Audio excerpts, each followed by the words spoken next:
Chapter 11. Now all the earth continued to be of one language and of one set of words. As they travelled eastward, they discovered a valley plain in the land of Shinar, and they began dwelling there. Then they said to one another, "Come, let us make bricks and bake them with fire." So they used bricks instead of stone, and bitumen as mortar. They now said, "Come, let us build a city for ourselves, and a tower with its top in the heavens, and let us make a celebrated name for ourselves, so that we will not be scattered over the entire face of the earth." Then Jehovah went down to see the city and the tower that the sons of men had built. Jehovah then said, "Look, they are one people with one language, and this is what they have started to do. Now there is nothing that they may have in mind to do that will be impossible for them. Come, let us go down there and confuse their language, in order that they may not understand one another's language." So Jehovah scattered them from there over the entire face of the earth, and they gradually left off building the city. That is why it was named Babel, because there Jehovah confused the language of all the earth, and Jehovah scattered them from there over the entire face of the earth. This is the history of Shem. Shem was 100 years old when he became father to Arpachshad, 2 years after the flood. After becoming father to Arpachshad, Shem continued to live 500 years, and he became father to sons and daughters.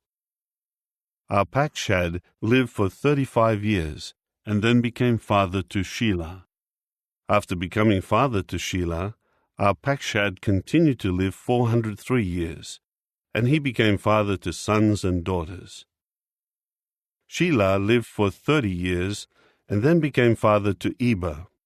After becoming father to Eber, Shelah continued to live 403 years, and he became father to sons and daughters.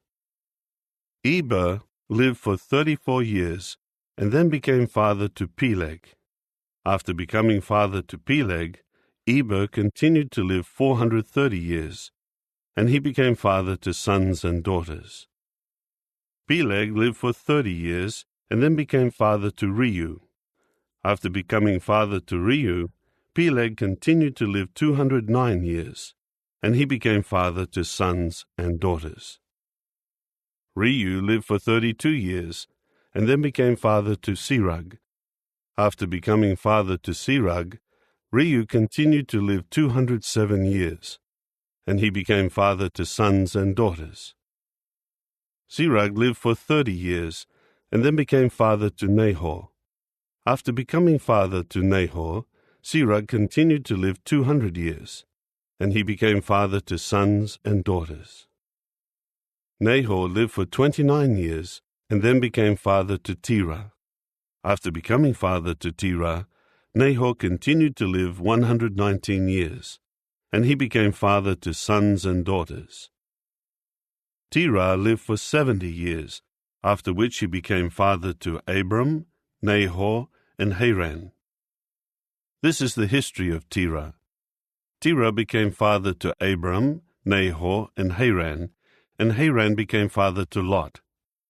While his father Terah was still alive, Haran died in the land of his birth, in Ur of the Chaldeans. Abram and Nahor took wives for themselves. The name of Abram's wife was Sarai, and the name of Nahor's wife was Milcah, the daughter of Haran, the father of Milcah and Iscah. Now Sarai was barren; she had no child. Terah then took Abram his son, and Lot his grandson, the son of Haran, and Sarai his daughter-in-law, the wife of Abram his son, and they went with him out of Ur of the Chaldeans to go to the land of Canaan. In time they came to Haran and began dwelling there. The days of Terah were 205 years. Then Terah died in Haran.